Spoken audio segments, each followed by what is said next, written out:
Urtarrilak 7 du gaur tradizioz beherapenen hasiera markatzen duen eguna, erosteko aukera onak non nahi. Gauza berdinak daude, prezio merkeagoan eta aukera ona da.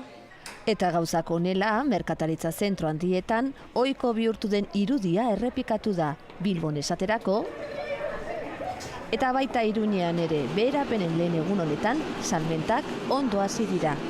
Jendea berokiak eta igual euritako arropa ari da erosten, firmetan ere jende ugari dago bai, oso ondo bai. Denda txikietan ere gustura bestela pentsatu badaiteke ere, bai gabon aurretik bai ondoren ere, ondo saltzen ari direla diote.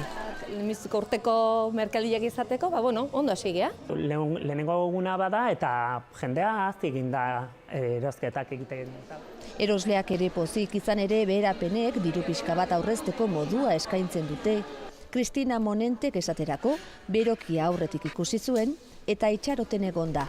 Naiz itxoiten, beherapenak noiz jartzen duten eta orain erostera. Gustokoak edo aproposak izan ez diren opariak itzultzeko eguna ere, izan da gaurkoa. Egia esan etorri naiz aldatzera taila, txamarra bat oparitu zidaten erregeak eta aldatu behar de taila, baina oso pozik. Martxoaren 30 arte irango dute beherapenek eta gogoratu kontsumitzaileek sasoi normalean ditugun eskubide berak ditugula beherapenetan ere.